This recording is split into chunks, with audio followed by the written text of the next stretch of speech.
Bonjour et bienvenue sur la chaîne du chasseur d'étoiles de midi. Allez, ça va commencer. Petit résumé des 12 coups de midi d'aujourd'hui. Jean-Luc Reichmann avait toujours deux mains. Le maître de midi, encore bravo pour sa prestation hier en Céline Dion. Donc il a dû se raser. Et ben moi je vais vous dire franchement, je le trouve beaucoup mieux sans sa moustache. Donc Léo, si tu m'écoutes, laisse la moustache tranquille. Et puis alors hier, j'ai oublié de vous en parler. Je sais pas si vous avez eu, regardez le maquillage pour faire croire qu'il avait des seins. Franchement, c'était magnifique ce maquillage. Donc, franchement, bravo à la maquilleuse. Allez, coup d'envoi. Vous avez vu, hein, je l'ai fait à la Noël, hein, mon passant.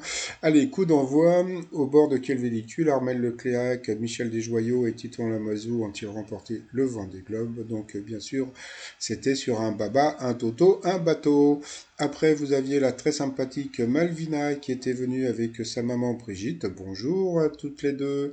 Alors, elle nous a fait du bâton, donc voilà. Ensuite, avec elle, grande chanteuse Kygo de le DJ norvégien a-t-il collaboré dans son dernier titre qui a cartonné tout l'été, donc c'était avec Tina Turner. Après, vous aviez Mumu Muriel, très sympathique, mais qui était venue toute seule, la pauvre. Alors, comment s'appelle la communauté des sorciers très active sur TikTok? Donc c'était The Witch Talk. Après, vous aviez Théo qui était venu avec Maëlys et Amandine, des amis. Bonjour mademoiselle. Alors, chez les parents, comment appelle-t-on le syndrome caractérisé par une déprime lorsqu'un enfant quitte le domicile familial? Eh bien, c'était le Nivide. Ensuite, au cours de quel conflit les forces françaises ont-elles perdu la bataille de Dien Bien Phu? Donc, bien sûr, c'était l'Indochine, toujours. Ça, c'est marrant, il n'y a toujours que des questions faciles, hein. Bon, c'est pas grave. Allez, ensuite, quelle tradition empruntée à l'idée d'Aïe, la marraine du prince George, souhaite-t-elle faire perdurer? Eh bien, c'était offrir des jouets agaçants. Donc, sur cette question, Malvina est passée au rouge. Ah, vous avez vu, c'est pas mal, hein. Qui dit rouge dit duel. Elle a pris Mumu en duel, qui est tombé sur une question assez simple pour certains et dure pour d'autres. Quel événement s'est produit à la fin des années 60?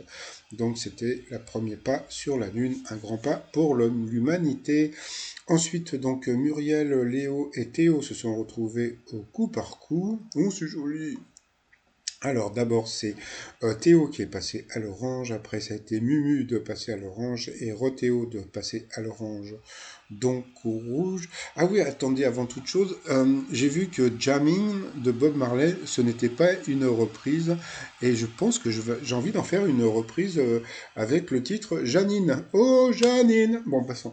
Bon, on verra plus tard. Alors donc, qui dit rouge dit duel, donc il a pris Mumu en duel, qui est tombé là sur une question qui n'était pas évidente, qui était Saint-Martin, qui en janvier 338 donna la moitié de son manteau pour réchauffer un pauvre. Bah, comme tout le monde en aurait dit un moine, eh bien c'était un légionnaire. Eh ben, donc comme ensuite, eh bien Théo et Léo, donc c'était Léo Théo qui sont retrouvés donc en coup fatal. Et puis bon, bah voilà, au début on sentait que Théo en voulait, mais bon, il s'est planté sur des questions qui étaient assez simples.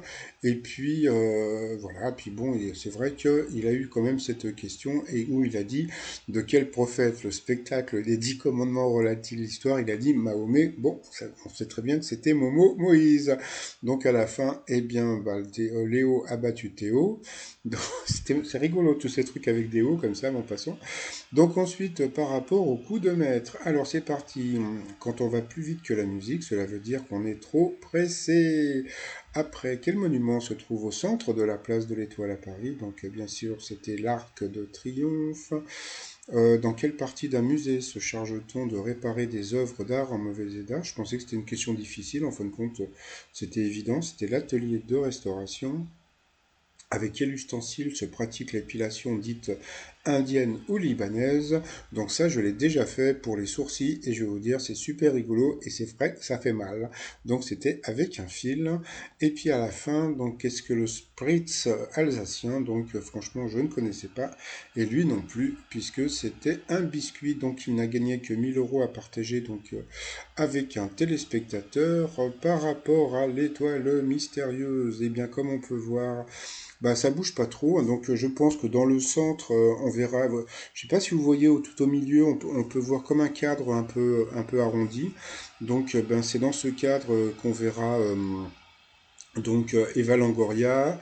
Alors j'ai la date de donc je remercie Monsieur Baron de m'avoir donné la date. Donc Léo va trouver l'étoile mystérieuse. Donc c'est André Baron, hein, pardon. Va me donner donc l'étoile sera trouvée pardon le 29. Donc dans 10 jours Léo va trouver l'étoile mystérieuse. Donc ça va lui faire encore une voiture, encore plein de cadeaux, etc., etc. Bataille des audiences rapides. Donc bah, hier, c'est la maladroite qui est arrivée premier. Il ne faut pas confondre celle-ci et celle-là. Donc là, c'est la maladroite, mais c'est pas pareil. Et puis en deuxième, c'était Grey's Anatomy de TF1 à 2,9 millions. Et en troisième, c'était le meilleur pâtissier. Ce soir, qu'est-ce que vous avez à la télé? Donc vous avez Balthazar qui, je pense, va encore cartonner, envoyé spécial. Inglorious Bastards sur la 3, mais bon, vous pouvez le voir aussi sur Netflix si vous avez Netflix, etc. Et puis 911, donc je pense que c'est bon ce soir, ça va être Balthazar en premier, et puis bah je sais pas, ça va être une petite bagarre entre Tarantino et puis le film de quoi, la série de la 6. Je vous laisse les programmes des autres chaînes. Alors sinon, alors les t-shirts du jour, eh bien vous avez le t-shirt Hasta siempre la vaccinación. Alors il faut dire que vaccination en espagnol, c'est pas comme ça que ça se dit, mais bon, c'est tellement, ça ressemble pas trop, donc c'est pour ça que je l'ai fait à la française. Et puis bah, joyeux Noël de merde en 2020, parce que j'ai l'impression qu'on va passer un petit Noël de merde. Donc les t-shirts, que voici, que voilà, tout ça sur le site trosmignon.com. Et puis bah sinon, bah, je vais vous souhaiter une agréable journée et puis je vais vous dire à demain. Portez-vous bien. Bye bye.